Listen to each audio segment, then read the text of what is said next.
जय हिंद। कैसे हैं आप लोग? बढ़िया। चलिए, आशा करते हैं आप लोग ठीक होंगे।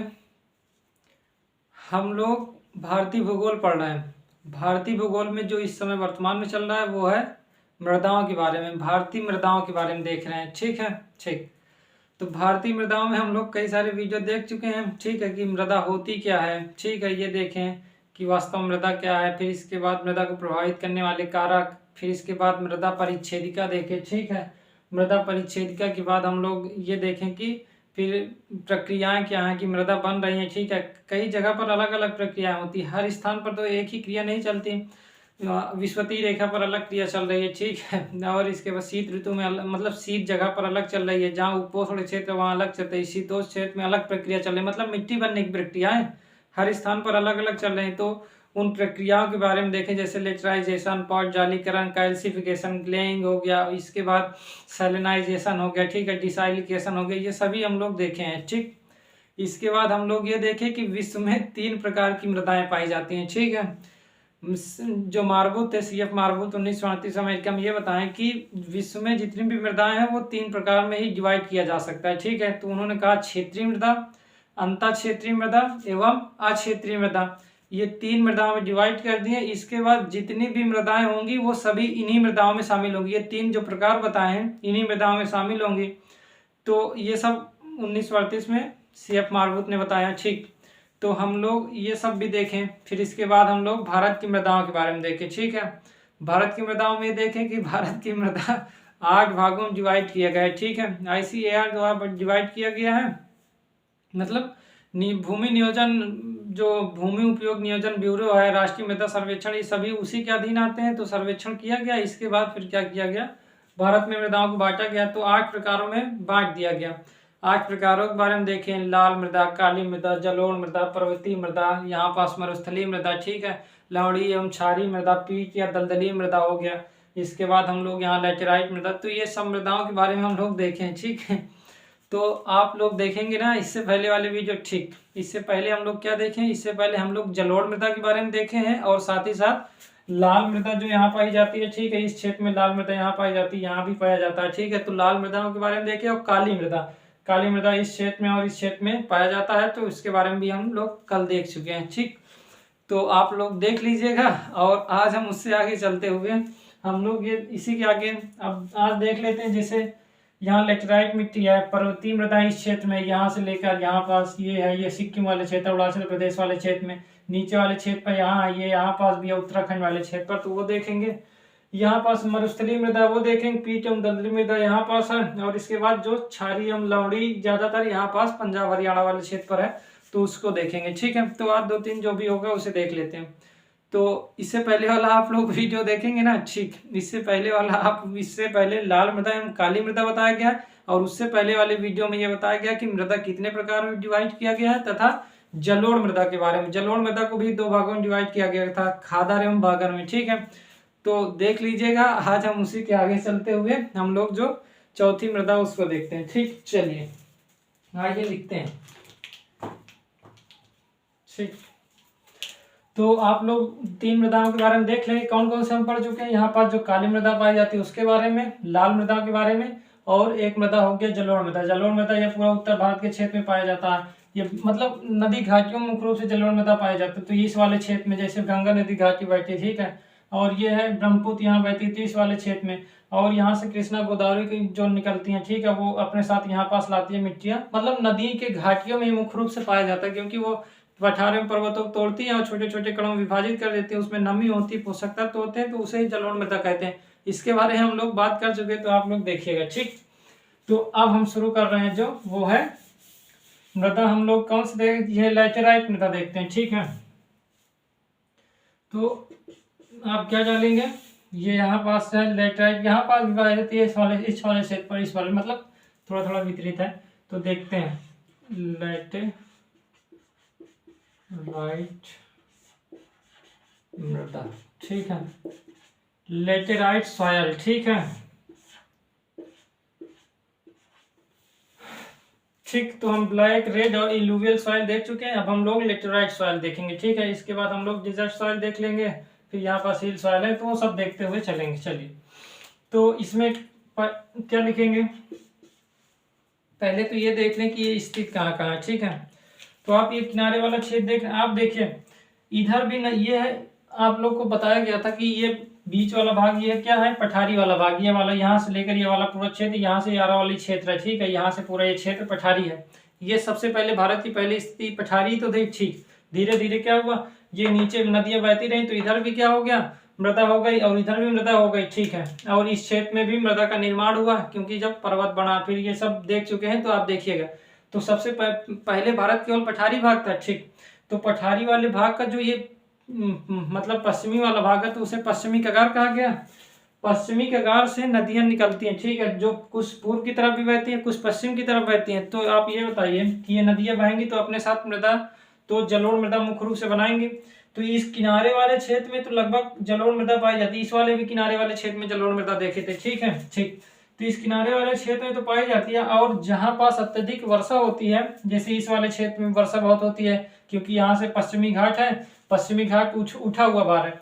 पठार हमेशा उठा हुआ वाला भाग होता है ना, तो उसका जो पश्चिमी वाला भाग होता है उसे पश्चिमी कगार कहा गया। यहाँ पास पर्वत से नदियां ऐसे टकरा कर ऊपर, मतलब हवाएं ऐसे ऊपर टकरा कर ऊपर उठती है और वर्षा करती हैं, और नदियां इधर बहती हैं। ठीक है, ठीक, तो अब यहाँ पास पाया जाएगा लैटेराइट मृदा। ठीक है, इस वाले इस पूरे क्षेत्र में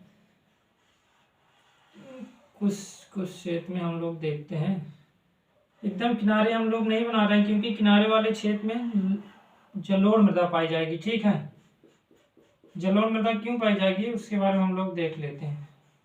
क्योंकि ये नदियां बहेंगी, और नदियां बहेंगी तो इस वाले क्षेत्र में पाया जाएगा। कुछ क्षेत्र पर यहाँ पास भी है जिसे लैटेराइट मृदा कहते हैं। ये उड़ीसा वाले क्षेत्र पर, इसके ऊपर, ये किनारे में नहीं है क्योंकि ये तो इससे ऊपर है थोड़ा सा। ठीक है, इस वाले क्षेत्र में भी पाया जाता है। ठीक, ये सभी लैटेराइट मृदा है। ठीक है, और ये इस क्षेत्र में भी पाया जाता है। ठीक है,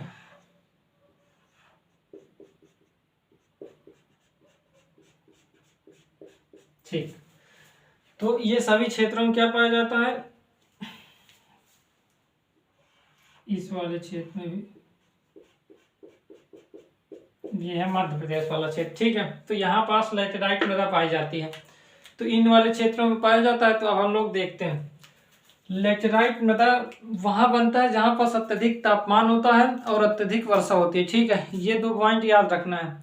लैटेराइट मृदा वहीं बनेगी जहां पास तापमान उच्च होगा, और जब तापमान उच्च होगा तो उधर पवनें आकर्षित होंगी और पवनें वर्षा भी करती हैं। ठीक है, तापमान जहां होता है वो निम्न दाब का क्षेत्र बनता है, और जैसे ही निम्न दाब का होता है तो उच्च दाब से पवनें निम्न दाब की ओर आती हैं। जब पवनें उच्च दाब से आएंगी, अगर वो सागर से बहकर आ रही है तो उसमें नमी होगी, और वो निम्न दाब के क्षेत्र पर आकर ऊपर उठती हैं और ऊपर उठ के वर्षा कर देती हैं। ठीक है, इसलिए क्या होता है, जहां तापमान अत्यधिक है वहां वर्षा हो जाती है। ठीक है, मतलब अब आप ये मत कहिए तापमान तो मरुस्थल में बहुत ज्यादा है, वहां वर्षा क्यों नहीं हुई, इसके बारे में अलग बताया गया है। ठीक है, उसको देखिएगा। ठीक, चलिए, मतलब आप लोग देखिएगा मानसून वाला टॉपिक, उसमें बताया गया है। ठीक, ठीक है, तो लैटेराइट मृदा के निर्माण में दो महत्वपूर्ण भूमिका होती है, दो चीज होगी, वो क्या है। ठीक है, पहले लिखिए लैटेराइट मृदा वहीं बनेगी जहां, फर्स्ट क्या लिखेंगे, उच्च तापमान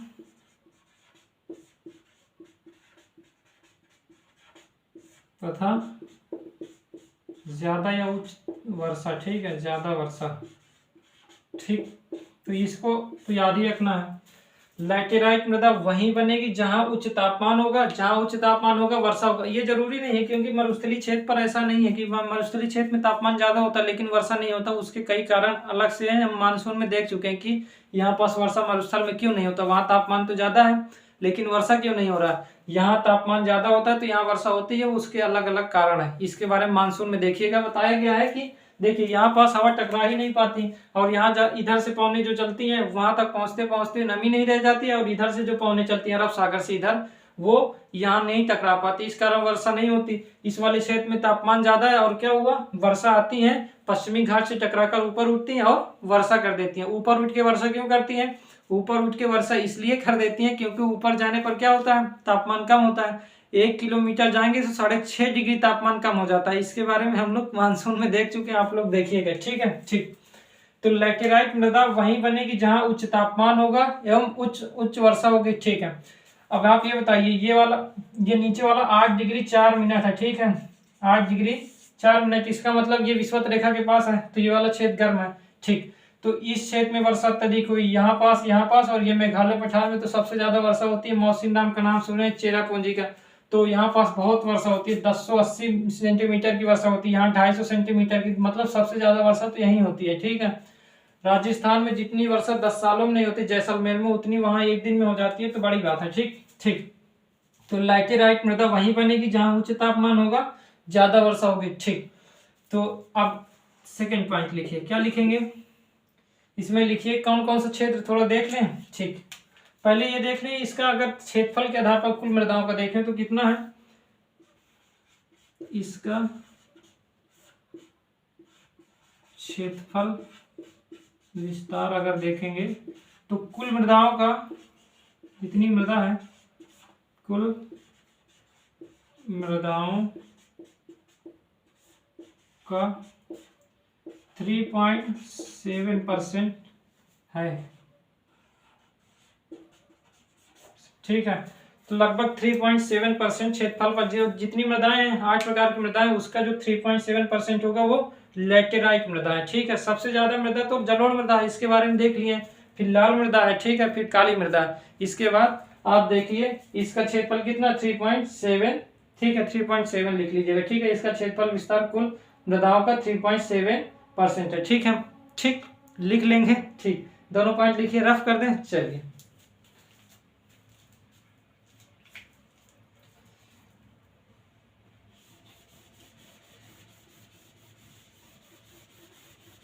अगर इसको अगर उस तरह लिखना तो 1.7 1.3 कर लीजिए, करोड़ हेक्टेयर में भी है, ठीक है। 3.7 तो ये परसेंटेज में है, 1.3 करोड़ हेक्टेयर में अगर बांटना है तो उस तरह है, लेकिन आप 3.7 लिखे रहिए, ठीक है, ठीक। दूसरा पॉइंट क्या लिखेंगे, तीसरा पॉइंट है जी, कौन कौन से क्षेत्रफल में विस्तृत है, इसको देख लें, ठीक है। इसका विस्तार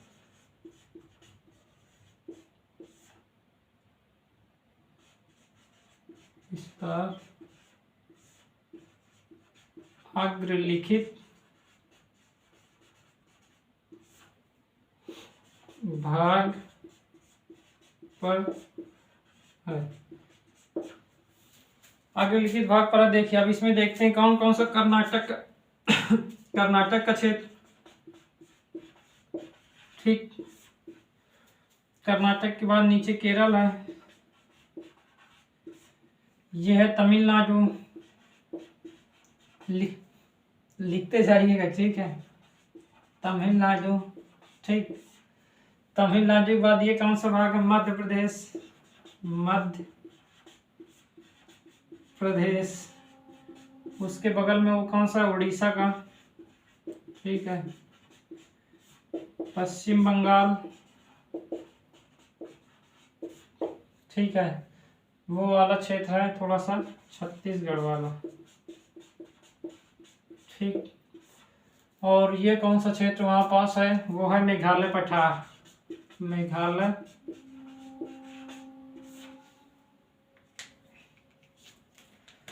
पठार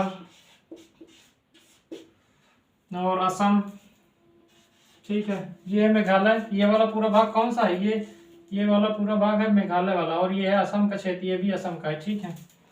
तो मेघालय पठार हो गया, असम और इत्यादि लिख लीजिए, ठीक है, ठीक, इतना लिख लेंगे, ठीक है। तो कर्नाटक, केरल, तमिलनाडु, मध्य प्रदेश, उड़ीसा, देखिए है ये वाला क्षेत्र कर्नाटक का है, ठीक है, और ये वाला केरल का है, ये तमिलनाडु है, ठीक है। यहाँ पास आंध्र प्रदेश है, इसके बाद ये उड़ीसा का क्षेत्र, ये पश्चिम बंगाल है, और यहाँ पास छत्तीसगढ़ है, और ये है क्या, मेघालय, और ये है असम। ये असम यहाँ नीचे भी आता है, ऐसे पूरा घूमते हुए ऊपर से टच करता है, ठीक है, ये यहाँ तक ये आता है, तो असम का क्षेत्र ये भी है, ठीक। ये है त्रिपुरा, मिजोरम, यहाँ पास मणिपुर, नागालैंड, ऊपर है अरुणाचल प्रदेश, ठीक है, ठीक।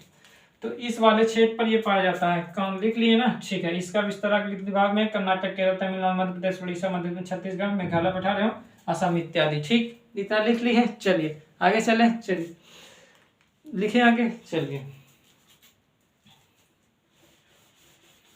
तो आपको मालूम चल गया कि ये कौन कौन से क्षेत्र में पाया जाएगा, ठीक। तो ये इस क्षेत्र में पाया जाता है। और आप जानते हैं कि हम लोग जब प्रक्रियाएं देख रहे थे, प्रक्रियाएं का मतलब जब मृदाओं के निर्माण की प्रक्रियाएं देख रहे थे, तो देख रहे थे कि एक प्रक्रिया आई थी लेटराइजेशन, ठीक है, लेटराइजेशन आया था, ठीक है। लेटराइजेशन में क्या था, लेटराइजेशन में यह बताया गया था कि उष्ण एवं उपोष्ण क्षेत्रों में एक क्रिया घटित होती है जिसे लेटराइजेशन कहते हैं। इसके द्वारा क्या होता है, लेटेराइट मृदा का निर्माण होता है, क्योंकि उच्च वर्षा और उच्च तापमान के कारण क्या होता है, इस मृदा का निर्माण होता है, ठीक है। तो लेटोसोल उसे कहा गया था, ठीक है। तो लेटेराइट मृदा या लेटोसोल यही है, ठीक, ठीक है। तो ये कौन से क्रिया द्वारा बनी है, ये लेटेराइजेशन के द्वारा बनी है, ठीक है। बताया गया था, आप लोग क्रियाओं में देखेंगे तो लेटेराइजेशन, पॉट जालीकरण, कैल्सिफिकेशन, ये सभी बताया गया था ना।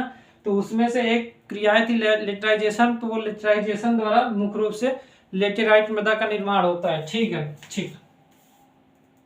तो आओ चौथा बिंदु क्या लिखेंगे, ठीक है। अब ये बताइए लेटेराइट जो मृदा है, लेटेराइट मृदा में आप लोग बताइएगा, अगर आप पहले की वीडियो देखे होंगे उसमें ये बताया गया था कि मृदा कितनी प्रकार की है, मुख्य रूप से विश्व में, विश्व की बात कर रहे हैं, भारत की बात नहीं कर रहे। भारत में तो 8 मृदाएं हैं, लेकिन विश्व में कितनी मृदाएं हैं, मुख्य रूप से ये बताया गया था। तो 3 मृदाएं हैं, क्षेत्रीय मृदा, अंतःक्षेत्रीय एवं अक्षेत्रीय मृदा, ठीक है। तो अक्षेत्रीय जो क्षेत्रीय मृदा था उसको 3 भागों में डिवाइड किया गया था, आपको याद है। 3 भाग कौन कौन से क्षेत्रीय मृदा में, एक है पेडाल्फर, एक है पेडोकल और एक है टुंड्रा मृदा, ठीक है। पेडाल्फर में एक मृदा आया था जिसे लेटेराइट मृदा कहते हैं, याद है आप लोगों को। लेटेराइट मृदा पेडाल्फर का भाग है, ठीक है। क्षेत्रीय मृदा के पेडाल्फर का भाग लेटेराइट मृदा है। लाल मृदा भी उसी का भाग था, ठीक है, कल बताया गया था। आप लोग वीडियो देखिएगा, इसीलिए बताया ही गया था। विश्व की मृदाओं में जितना महत्व यहाँ पास काम था उतना बता दिया गया, और सब तो हम वही देखेंगे जब विश्व भूगोल देखेंगे, ठीक है, ठीक। तो ये क्या है, यह क्षेत्रीय मृदा के पेडाल्फर, ठीक है, पेडाल्फर का भाग। पेडाल्फर का भाग का मतलब यहाँ ये किससे बना है, पेड प्लस एल प्लस एफी, इसका मतलब इसमें एल्यूमिनियम और आयरन की मात्रा होगी, ठीक। तो आप नेक्स्ट क्या लिखेंगे, लिखिए इसमें एल्यूमिनियम, ठीक है, एल्यूमिनियम व आयरन के यौगिक पाए जाते हैं, ठीक है, यौगिक पाए जाते हैं, ठीक। क्यों एल्यूमिनियम पाए जाएंगे या नहीं, क्योंकि ये पेडाल्फर का भाग है। पेडाल्फर जितनी भी मिट्टियां होंगी उसमें एल्यूमिनियम और एफी की मात्रा तो होगी। एल से एल्यूमिनियम, एफी का मतलब आयरन होता है, ठीक है, फेरस या फेरिक होता है, ठीक है, दोनों नाम चलते हैं, मतलब आयरन तो होता ही है, ठीक। तो इसमें एल्यूमिनियम व आयरन के यौगिक पाए जाते हैं, कोई दिक्कत नहीं, ठीक है। यौगिक का मतलब है क्रिया करेंगे, ठीक है। एल्यूमिनियम क्रिया करता है, जैसे आयरन भी क्रिया करेगा, अभी ऑक्सीजन से क्रिया करेगा तो ये आयरन ऑक्साइड बनाएगा, ठीक है, ठीक। लिखिए ये हल्के लाल रंग की मिट्टी होती है, ठीक है, इसका रंग हल्का लाल होता है, ठीक है, आयरन ऑक्साइड के कारण होता है, ठीक है, आयरन ऑक्साइड, आयरन ऑक्साइड, ठीक, आयरन ऑक्साइड, ऑक्साइड, ठीक है, मतलब Fe2O3, ठीक है, जिसे कहते हैं फेरिक ऑक्साइड, ठीक है। Fe2O3, ठीक है। इसका रंग हल्का लाल होता है जो आयरन ऑक्साइड के कारण होता है, ठीक है। ये ऊपरी परत पर रहता है क्योंकि ये क्या होता है, ये वर्षा के साथ मिल नहीं पाता, जिसके कारण ये नीचे नहीं जा पाता। तो एल्यूमिनियम के यौगिक और आयरन के यौगिक ऊपर ही रह जाते हैं। अभी हम लोग देख रहे हैं एक क्रिया होती है जिसे कहते हैं लीचिंग की एक्शन, ठीक है, लीचिंग एक्शन, जिसे निक्षालन क्रिया कहते हैं, ठीक है। निक्षालन क्रिया क्या होती है अभी हम इसके बाद देख रहे हैं। इसमें सबसे ज्यादा घटित होती है लैटेराइट मृदा। इस क्रिया द्वारा क्या होता है, यौगिक जो घुलनशील यौगिक तत्व होते हैं वो चले जाते हैं नीचे, लेकिन जल के साथ, लेकिन ये नहीं जा पाते। क्या हो गया, एल्यूमिनियम के यौगिक एवं आयरन ऑक्साइड उसके साथ घुलकर नीचे नहीं जा पाता, इसलिए ये ऊपरी परत पर होता है, ठीक है। ठीक, इतना लिख लेंगे, ठीक है। आगे चलें, चलिए लिख लीजिएगा।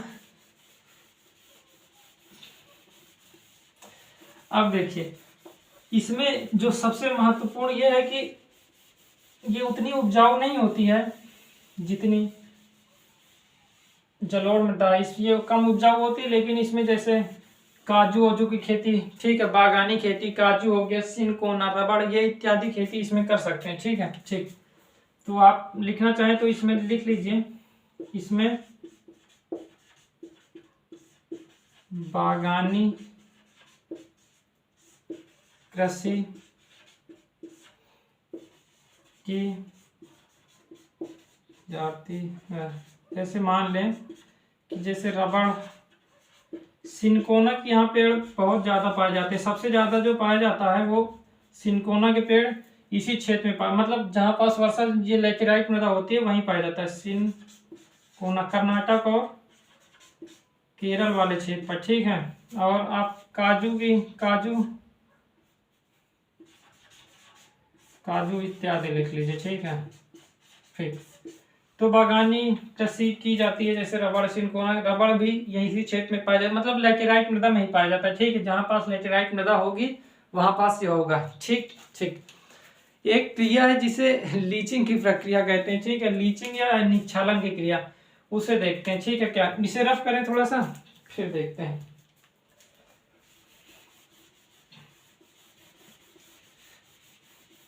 समझ में आ रहा है आप लोगों को, ठीक है। आप लोग पहले से वीडियो देख लीजिएगा जो पढ़े हैं, जैसे क्षेत्रीय मृदा और जो क्रियाएं बताई गई हैं, तो थोड़ा सा और ज्यादा आएगा, ठीक है। तो लेटेराइट मृदा में इसमें लिखिए, इसमें निक्षालन की क्रिया सबसे, अभी क्या होता है निक्षालन हम देख रहे हैं, इसमें निक्षालन होता है, ठीक है।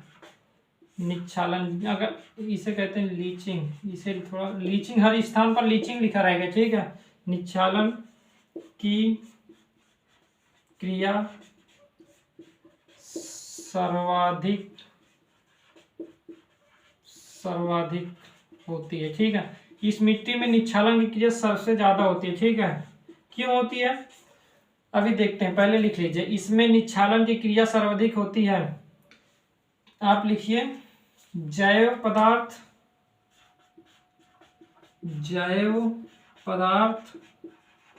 तथा घुलनशील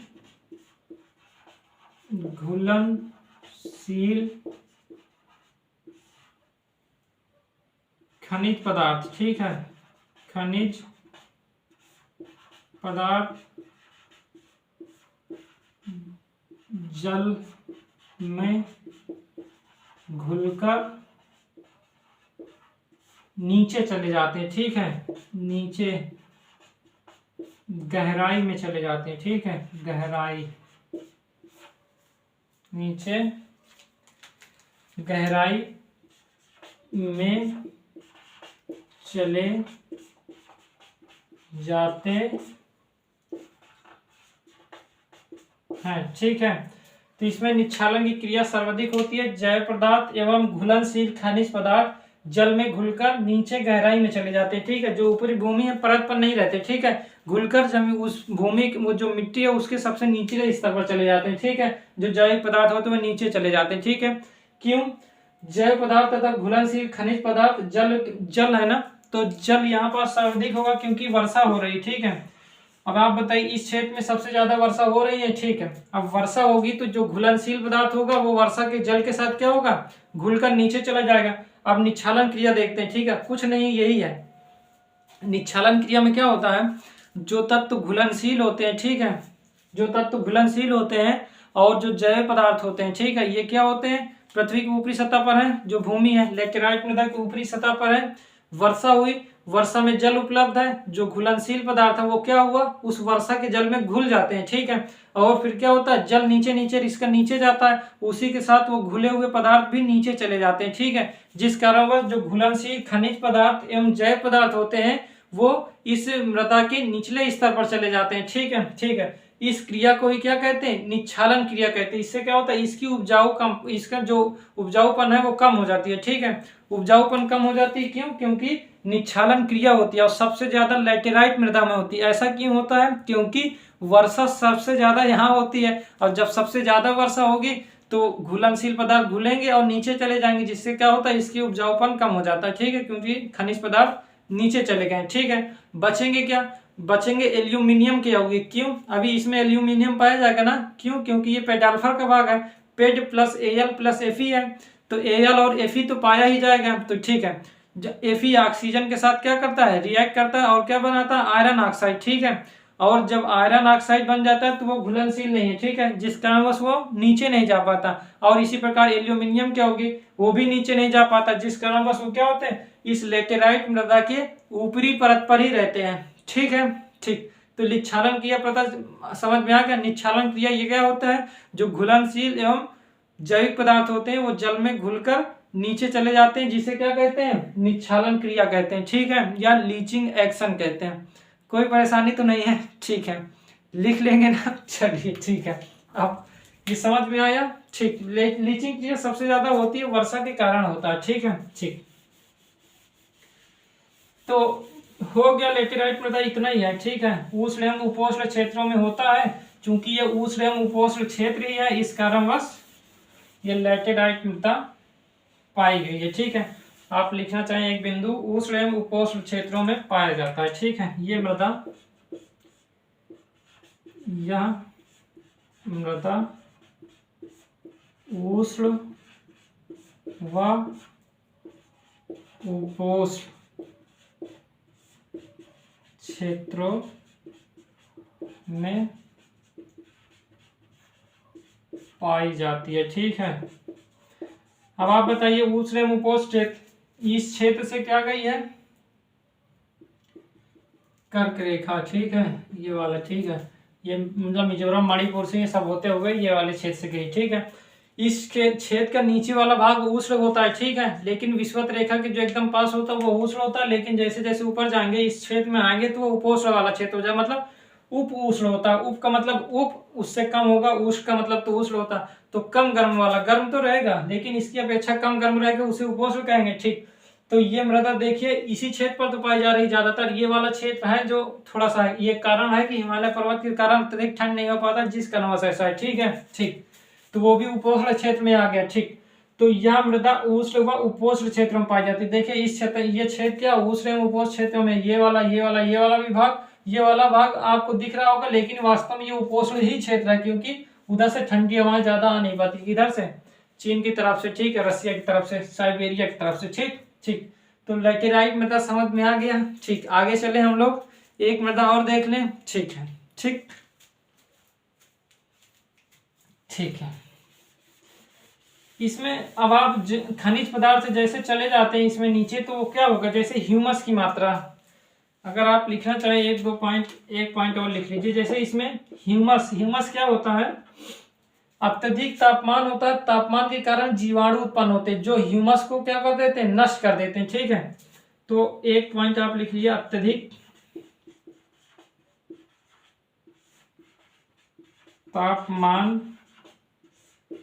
के कारण जीवाणु उत्पन्न होते हैं, जो ह्यूमस, ठीक है, ह्यूमस को, ये ह्यूमस क्या है, नष्ट कर देते हैं, नष्ट कर देते हैं, ठीक। ये ह्यूमस क्या है, कई बार बता दिए, ह्यूमस क्या है, सड़े गले पदार्थ, जो पेड़ पौधे हैं ना वो गिर के सड़ गल गए हैं, ठीक है, तो जब मिल जाते हैं, आप लोग देखिए कि कोई भी जो कृषि है, कृषि की जाती है, इसके बाद जैसे मान लेते हैं धान की खेती की गई, इसके बाद एक जो उसका निकलता है, ठीक है, मतलब जिसे पैरा कहते हैं, उसे जला दिया जाता है। इसलिए जलाया जाता है कि ताकि उसकी उर्वरता भी बढ़ जाए, ठीक है। अब आप ये बताइए कि ह्यूमस क्या होता है। एक प्रकार से इसी प्रकार होता है, ठीक है, पदार्थ होता है। जैसे पेड़ पौधे सड़े गले जो पत्ती हैं ये सभी सड़ जल कर जाते हैं और जमीन में मिल जाते हैं, ठीक है। जमीन में मिलकर ये उसकी पोषक तत्व को बढ़ा देते हैं। लेकिन जब जीवाणु होते हैं, आप जानते हैं कि तापमान हुआ, तापमान में जीवाणु हुए और जीवाणु कारण क्या हुआ, ये ह्यूमस को खा खा कर समाप्त कर दिए, ठीक है, जिस कारणवश इसकी उर्वरता कम कर देते हैं, ठीक है।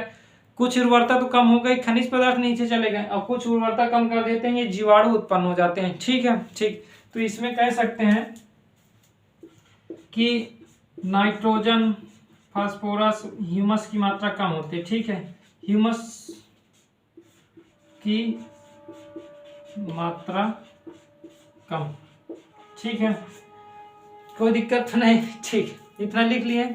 आगे चले, चलिए लिख लीजिएगा, रफ कर दें तो आप लोग लिखिए। अब एक मृदा देखेंगे हम लोग, लिखते हैं। तो कौन सी मृदा थी, ये है चौथी मृदा थी, ठीक है। जलोढ़ मृदा पढ़ चुके हैं, ठीक है, इस क्षेत्र में काली मृदा, लाल मृदा और ये लैटेराइट मृदा थी, ठीक है। अब देखेंगे हम लोग कौन सी मृदा देखें। अभी देखिए यहाँ पास दलदली एवं पीट मृदा है, यहाँ पास है मरुस्थलीय मृदा, यहाँ लवणी एवं क्षारीय मृदा और ये पर्वतीय मृदा, ठीक है, ऊपर वाले क्षेत्र, ये वाले क्षेत्र। तो हम लोग क्या देखते हैं, अब ये देख लेते हैं। यहाँ पास मरुस्थलीय मृदा है, उसको देखते हैं, ठीक है, ठीक। या शुष्क मृदा, मरुस्थलीय कहें या शुष्क कहें, शुष्क मृदा जो लिखना वो लिखिए, मरुस्थलीय, मरुस्थलीय मृदा, शुष्क मृदा, ठीक है, शुष्क, मरुस्थलीय मृदा या शुष्क मृदा, ठीक है, ठीक। शुष्क का मतलब, मरुस्थल का मतलब जिसमें नमी नहीं है, ठीक है, ठीक। तो ये किस क्षेत्र में पाया जाता है, ये मुख्य रूप से ये दक्षिणी जो पंजाब है ना, दक्षिणी पंजाब और पश्चिमी हरियाणा, ठीक है।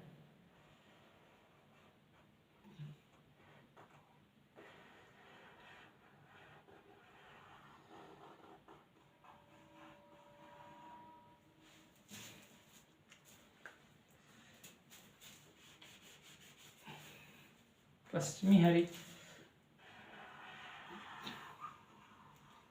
इस वाले क्षेत्र में लगभग पाया जाता है, ये वाले क्षेत्र पर पाया जाता है, ठीक है।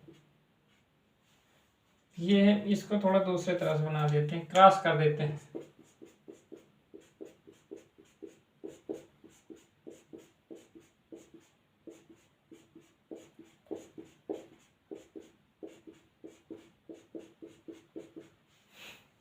ठीक है, और इस वाले क्षेत्र पर भी पाया जाता है, ठीक, ठीक।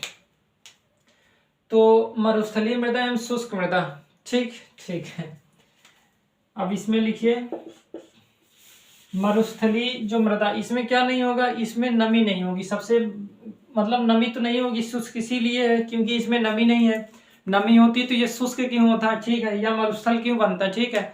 मरुस्थल ठंडे या गर्म हो सकते हैं, लेकिन शुष्कता आवश्यक है कि कोई भी अगर मरुस्थल ठंडा भी होगा या गर्म होगा, ठीक है, लेकिन उसमें शुष्कता होगी, ठीक है, जो शुष्क होता है उसे मरुस्थल कहते हैं, ठीक। तो इसमें क्या है, मुख्य रूप से क्या है, इस मृदा में नमी बहुत कम होती है, ठीक, मतलब होती भी है तो बहुत कम, बहुत कम होती है, ठीक है, ठीक। दूसरा, अब आप ये बताइए कि ये मृदा लगभग आप देखिए इस क्षेत्र पर है, तो लगभग कह सकते हैं कि लगभग इसका विस्तार कितने में है, लगभग 3% क्षेत्रफल पर, ठीक है, क्षेत्र में है, ठीक, 3% क्षेत्र पर, लगभग इसका विस्तार 3% क्षेत्र पर है, ठीक है। इस वाले क्षेत्र में पश्चिमी, देखे ये पश्चिमी राजस्थान वाले क्षेत्र में थोड़ा सा हम लोग ज्यादा बना दिए, इसको आप इतना कर लीजिए करना हो तो। पश्चिमी राजस्थान में है, दक्षिणी हरियाणा में, दक्षिणी पंजाब में, पश्चिमी हरियाणा में, और ये थोड़ा कच्छ वाले क्षेत्र में यह मृदा पाई जाती है, ठीक, ठीक है। तो लिखना चाहेंगे, ठीक, रफ करें इसे फिर लिखते हैं। आप इसमें बताइए ह्यूमस की मात्रा होगी? ह्यूमस की मात्रा होगी नहीं, क्यों नहीं होगी? आप जानते हैं सड़े गले पदार्थ को ही ह्यूमस कहते हैं। जानवर मर गए, वो सड़ गल गए, ठीक है, तो उसे ही ह्यूमस कहते हैं, ठीक है। अब यहाँ पास तो ऐसी क्रिया होगी नहीं, पेड़ पौधे सड़े गलेंगे, ठीक है। तो क्या लिखने जा रहे थे हम लोग इसमें कि क्षेत्रफल, ठीक है। तो लिखिए चौथा पॉइंट, इसका विस्तार क्या है? दक्षिणी हरियाणा, दक्षिणी पंजाब, ठीक है। ये वाला क्षेत्र पंजाब का ऊपर वाला, ये वाला क्षेत्र पंजाब का, ठीक है। पश्चिमी हरियाणा, ये पश्चिमी हरियाणा, तो पश्चिमी हरियाणा लिखिए, पश्चिमी हरियाणा, पश्चिमी राजस्थान, श्री गंगानगर को छोड़कर, ठीक है, वो नहर बनी है, ठीक है, इंदिरा गांधी, तो उसे वो वाला जिला श्री गंगानगर जिला छोड़कर और सभी क्षेत्र, तो पश्चिमी राजस्थान, और ये कच्छ वाला क्षेत्र, कच्छ का रण, ठीक है। थोड़ा बहुत इत्यादि, थोड़ा बहुत यहाँ पाया जाता है, लेकिन वो बहुत कम रहता है, क्योंकि वृष्टि छाया प्रदेश में वर्षा नहीं होती, तो वो भी भूमि शुष्क हो जाती है, ठीक है, ठीक। तो इसका विस्तार दक्षिणी पंजाब, पश्चिमी हरियाणा, पश्चिमी राजस्थान, कच्छ का रण, ठीक है, ये कच्छ का रण है, ठीक है, इत्यादि, मतलब गुजरात का क्षेत्र है। गुजरात लिखना हो तो लिख लीजिए, ठीक है, ठीक हो गया। चलिए अब इसमें ये बताइए कि जब इसमें नमी है नहीं, ठीक है, नमी नहीं है, ह्यूमस की मात्रा होगी तो ह्यूमस की मात्रा नहीं होगी, निच्छालन की क्रिया होगी नहीं होगी, वर्षा नहीं होगी तो निच्छालन की क्रिया कैसे होगी, ठीक। तो इसमें क्या लिखेंगे? ह्यूमस की मात्रा नहीं, ह्यूमस की मात्रा नहीं, ठीक। अब ये बताइए भूमि उपजाऊ होगी कि नहीं? मरुस्थल है तो उपजाऊ तो नहीं होगी, लेकिन उपजाऊ हो सकती है। कैसे हो सकती है? इसमें मतलब तत्व तो उपस्थित है, खनिज पदार्थ उपस्थित है, लेकिन इसमें नमी नहीं है। नमी अगर उपलब्ध हो जाए, ठीक है, जिस क्षेत्र में अगर नमी उपलब्ध हो जाए तो इसमें खनिज पदार्थ उपलब्ध है, नमी उपलब्ध हो जाए और साथ ही साथ थोड़ा बहुत उर्वरक का प्रयोग कर लिया जाए, उपयुक्त उर्वरक का प्रयोग किया जाए और नमी मतलब सिंचाई का प्रबंध कर दिया जाए, तो ये क्षेत्र क्या हो जाए? उपजाऊ। देखिए यहाँ पास एक नहर बना, ठीक है, तो ये नहर से इधर वाले क्षेत्र जो है वहां पास अब सिंचाई शुरू हुई, तो इसका मतलब क्या हुआ? यहाँ पास खेती होना शुरू हो गई। तो नमी की आवश्यकता है, सिंचाई की आवश्यकता। अगर यहाँ पास कैनाल बनाकर मतलब नहर बनाकर यहाँ पानी सभी जगह उपलब्ध करा दिया जाए और उपयुक्त क्या किया जाए, जो उर्वरक है उसको उपलब्ध करा दिया जाए, तो क्या होगा? खेती शुरू हो जाएगी, क्योंकि खनिज पदार्थ उपलब्ध है, थोड़ा बहुत उर्वरक और मिलाकर वहां पास कृषि की जा सकती है। लेकिन इसके लिए आवश्यक है कि नहर बनाया जाए, ठीक है, नहर बनाकर पानी पहुंचाया जाए, और जब पानी यहाँ पहुंच जाएगा तो हो जाएगा, ठीक है, मतलब कृषि की जाने लगेगी, ठीक है। तो इतना लिख लिए, आगे रफ करें थोड़ा सा।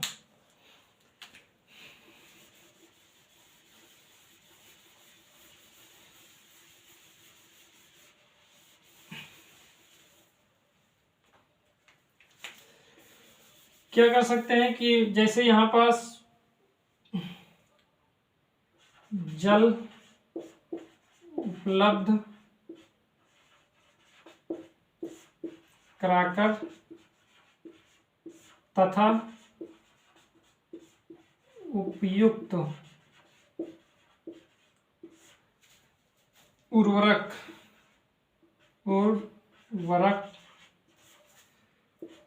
का प्रयोग, ठीक है, जल उपलब्ध कराकर तथा उपयुक्त उर्वरक का प्रयोग करके कृषि को बढ़ावा दिया जा सकता है, ठीक है, कृषि को बढ़ावा दिया जा सकता है, ठीक है। और जैसे यहाँ पर कृषि कुछ अगर किया भी जाता है तो वो कौन कौन सी है? जैसे इसमें सरसों, ठीक है, क्योंकि सरसों में क्या चाहिए? कम नमी चाहिए। ज्वार बाजरा, इसमें भी नमी कम चाहिए। गेहूं में भी ऐसा नहीं कि धान की तरह धान के लिए बहुत पानी की आवश्यकता होती है, ठीक है। सरसों, ज्वार, बाजरा, गेहूं, ठीक है, चना, दलहन जो है, दलहन इत्यादि लिख लीजिए, ठीक है। जिसमें नमी की मात्रा कम चाहिए, जिसमें थोड़ा सा नमी की आवश्यकता हो, ठीक है। अवश्य जैसे अब धान के लिए तो इतना पानी चाहिए कि हर समय वो पानी भरा ही रहे, उसके जड़ों में हमेशा पानी भरा ही रहे। इसका मतलब यहाँ पास तो ऐसा मतलब जल तो है नहीं, तो थोड़ा नमी देकर खेती की जा सकती है। जैसे सरसों के लिए बहुत ही कम नमी, जैसे ठंडी में होता है, ठंडी में बहुत कम नमी की आवश्यकता होती है, ठीक। गेहूं में भी इसी तरह, ज्वार बाजरा में भी इसी तरह, चना और दलहन जो भी होती है वो सब में कम नमी की आवश्यकता होती है, ठीक है। ठीक, तो समझ में आया आप लोग को? मरुस्थलीय मृदा समझ में आया, ठीक। रफ करें, ठीक। अब ये बताइए इसमें निच्छालन की क्रिया होगी क्या? वर्षा नहीं होगी तो निच्छालन की क्रिया तो होगी नहीं, ठीक है। निच्छालन की क्रिया तो वहां होती है जहां वर्षा होती है। वर्षा हुई, जल उपलब्ध हुआ, खनिज पदार्थ जो घुलनशील है वो मिलकर नीचे चलेगा, इसी क्रिया को क्या कहा गया? निच्छालन कहा गया। इसी को अपवहन भी कहते हैं, इलुवियन कहते हैं, ठीक है। निच्छालन का मतलब लीचिंग हो गया, ठीक। तो इसके बारे में हम लोग निच्छालन की क्रिया देखे थे, पहले ही बताया गया था, अभी जो बताएं उसको देख लीजिएगा, ठीक है। तो लेकिन ये क्या है, यहाँ पास निच्छालन की क्रिया नहीं होगी, ठीक। इतना समझ में आया, ठीक है। तो मरुस्थलीय मृदा और क्या है, लेटेराइट मृदा, समझ में आया आप लोगों को? अच्छे से आया, ठीक। तो रफ कर दें इसको, रफ क्या करना, समाप्त हो गया। मरुस्थलीय मृदा इतना ही देखना था, ठीक है, ठीक। यहाँ पास मान सकते हैं कि ह्यूमस की मात्रा कम है, ठीक है। नाइट्रोजन मतलब यहाँ पोटास वोटास पाया जाएगा, ठीक है। इस मृदा में ये चट्टान क्या हो गया, बहुत ज्यादा भुरभुरी हो गए, लेकिन इसमें क्या हुआ, चट्टान टूटी तो है लेकिन नमी न होने के कारण क्या हो गया, ये इस रूप में आ गया, ठीक है। अगर इसमें नमी पर्याप्त मिलती रहती तो ये मृदा तो ऐसी होती नहीं। शुष्क मृदा या मरुस्थल तभी बनता है जब वहां पास नमी नहीं मिल पाती। नमी के न होने के कारण यहाँ वर्षा नहीं होता। वर्षा क्यों नहीं होता, मानसून में बताएं, ठीक है, ठीक। तो समझ में आया आप लोगों को, ठीक है। दोनों मृदा समझ में आ गई। तो 5 मृदाएं हम लोग देख चुके हैं, कौन कौन सी? जलोढ़ मृदा, ये जलोढ़ मृदा वाला क्षेत्र है।